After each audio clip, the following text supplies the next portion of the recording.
What's up guys, Phoenix here, and I'm with one of my very personal and longtime friends, Owsley Tanner, also known on the internet as the Iron Pirate. Hashtag bit. Hashtag bit. And what did you ended up playing in the regional today, and what did you end up placing? I played Nekroz, and this mat isn't rubber because I got 9th. It's probably worth a lot more. I really don't want to play Nekroz. It really frustrates me that I just picked up the best deck and played it, but I can't think of any real justification not play a deck that has answers for everything in a format. Gotcha. You know, you have extra deck monsters, outs for everything that has anything to do with that. They're playing traps. You have outs in the form of Unicorn, Kaleidoscope, and grinding through everything. It's absolutely absurd. If this deck is playing, there's no reason it can't beat the other deck. If it's not playing, then shit. Well, any other thoughts before you get into the deck list, or? No, not really. No? It's just a really, really simple Nekroz deck. It's actually one of the most boring lists I've ever played, but that's cool. This is mandatory. It searches for any monster. This is like your main combo piece, and it also just so happens to add a guy from Graveyard to your hand, so neat. This one really sucks, and I was playing 2 for a long time, but I got really frustrated with opening like multiples of these and the spells and multiple Rhoda, so I don't know, I cut it down to 1. This is the first time in months I've ever seen anyone playing 1 Colossus. Yeah, it's not really that important. It's not about this anymore. I got you. 2 was when you were playing like Jin and all that, and you bash when you actually got out a lot. If there were like more decks that this is good against, like Evil Swarm in the format, then sure, I'd play a second one, but as it stands, it just kind of sucks. After you have your first spell, you have all your spells, so. This is true. 3 Valk. I opted to play 3 rather than 2 because I just want to draw into more of these combo pieces. So rather than play more cards of search, I'll just play a 3rd Valk and make my engine stronger.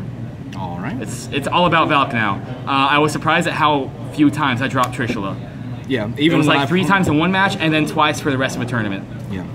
Every time I play, it's very rarely about Trishula either. It's not even that bad and just don't summon it. It's just that everyone's so scared of this card, they always have the out. Yeah. Or they always just set their entire hand, or like they'll El Shaddai fusion their hand away, and you guys are too scared of this card. Calm down. Sometimes you summon Trishula just for it to get negated. And Gungnir. I always hated this card, and somebody told me in, just for justification, I'm going for like a Nekroz OTK through Valkyris. But in all honesty, I found myself just adding this to my hand when I had a Valkyris on the field against matchups like Cosmo and Shaddai, and just protecting. If they had like a Dark Hole Raigeki, try to do something cheesy to attack over it. They got to struggle really hard to get rid of this, and just don't let them, so. 29 is a very big number. This is way better than I thought it was going to be. I'll probably play it again. Decisive Armor, really good against Shaddai, and I'll play Exa, so I also play the 2 dragon targets.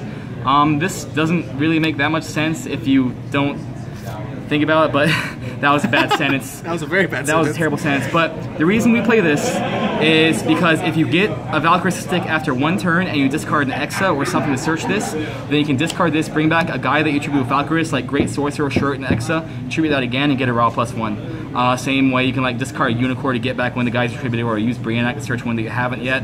So Valkyris is getting a lot of value a lot of the time, and this helps a lot. It also just really weird plays, like I'll summon Valk and I'll see myself just like wanting to tribute this because it isn't putting anything in my hand, but I'll just discard it, summon Exa, get another 2,000 in.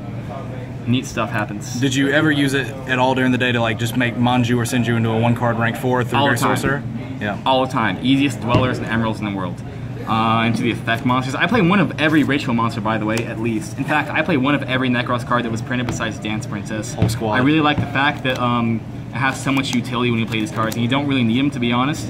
But there's all these fringe situations that come up, and Yu-Gi-Oh! Is a really unpredictable game, and I don't do a lot of variance. Yeah. So I'm going to take advantage of that variance. And it sucks sometimes when you open like Catastrophe Exa in the mirror and you don't really have any options, but I think it's a good enough trade-off to just be ready for everything, because everything's going to come at you. One shirt because you only play 1. Because it's at 1. It's not so bad now, since you can bring it back with Catastrophe and use cycle that way. But I don't know. You have to play 1. One of these and 1 Exa. I played the whole squad, just get the most value out of Valkyris. And a lot of times, people like banish your shirt or just try to cheese you, and Exa can get it back. I remember one time I had to like tribute this for a ritual spell, and my opponent chained Retaliating Sea, so this got banished, and it banished this, and it special summoned this. Rape. Variance is like, just like I was saying, you never know that these things are going to come up, but. And none of these things alone are justification for playing all 3 of these cards, but when you really think about how fluid this game is and how many different things happen, I think you need to have like the most thinly spread deck, this thinly spread build of Nekroz as you can, because everything twos each other and flows so well with each other that these one-ofs start becoming actual pivotal points in your deck, as people have probably figured out by now. Yeah. The one-of. The cover card. I play 6 Jews. I just want to see as many combo cards as possible in my hand.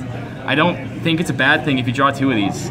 People are saying like you don't want to play too many Jews or too many normal summons because they're going to clog your hand, but it's not like you have to empty your hand that turn. You're going to survive. You have Valkyries. I'm going to sound like Marquise Henderson, but I'd rather see 2 before I see none.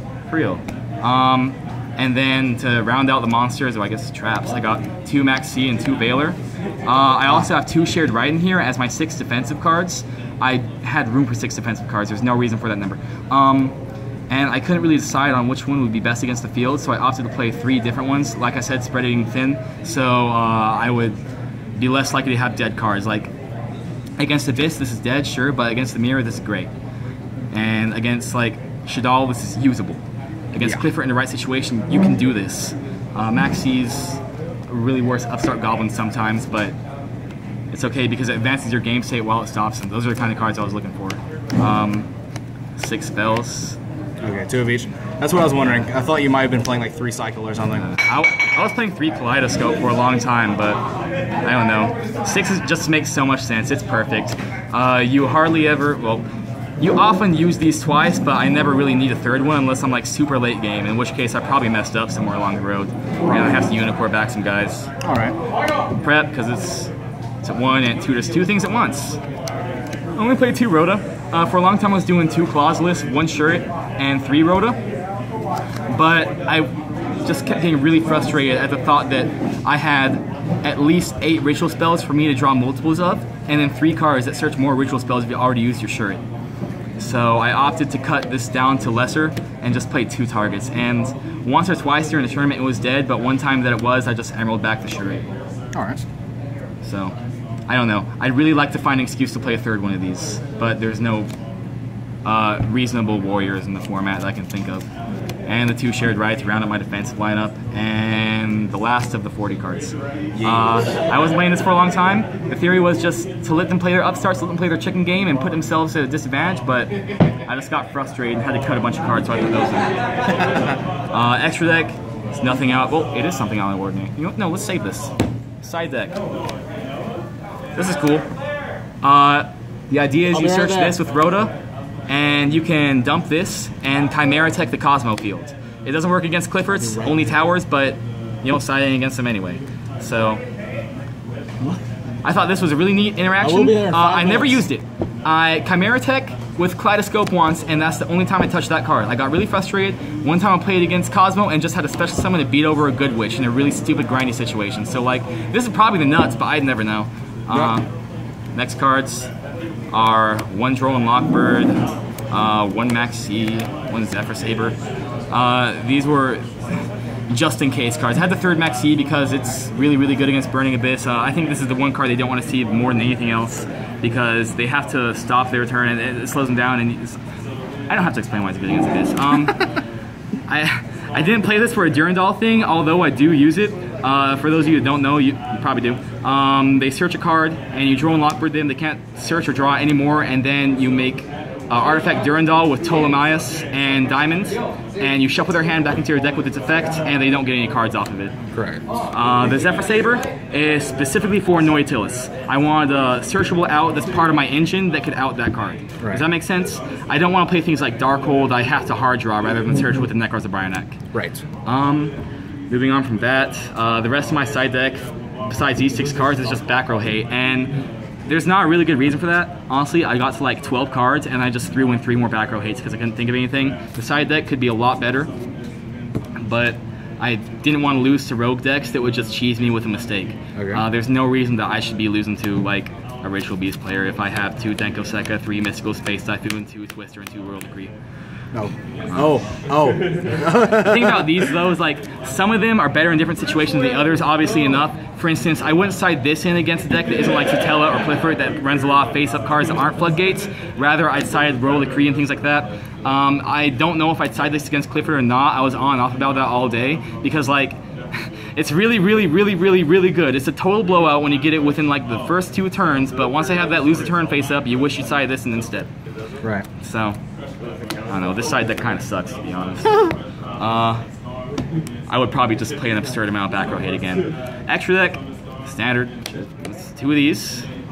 Leo, the best 12. This is for Prisma and stuff. And then a bunch of rank 4s. I'll play 2 Emerald. I just like to know that I can infinitely loop something in this deck if things get too rough. I never did it though. Dweller,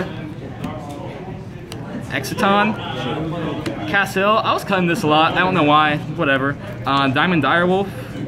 This card, every time people make it, it's bad. I don't understand why everyone bullies me into putting this in my extra deck, but whatever. And these. Never summoned this because I never played Dark deck. This was just randomly good against everything.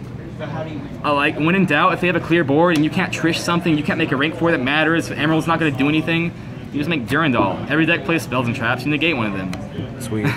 Like, the entire extra deck? It didn't seem like 15. Yeah, that's 15. A lot of the times in the mirror, like, because this is one extra deck monster, honestly. Right. A lot of times in the mirror, they'll just have a clear field because they're afraid of Trish, and they'll shared ride me, or effect veiler me, or max C me when I drop a Unicorn Kaleidomir with a Jew. And you'll just, well, not when I max you because that's too much, but you'll just do this. And I don't know why nobody was expecting it. It was really awkward for everybody. I played 3 Nekroz mirrors, 3 Cosmo decks, 2 Clifford decks, and 1 Shadal deck. And I lost to 2 Cosmo decks. I don't know why this is a bad matchup, but I can't seem to really beat it, even with all the Cyber Drive and cheesiness. Any other thoughts on the deck, or? No real thoughts. Shout out to Nima Ganjui, my homeboy. We build all our decks together, and he's the only reason I can actually play this game. Shout out to Jesus and Michi for doing better than me. Shout out to the guy that got 8th. You want to say his name? I'm not going to start shit.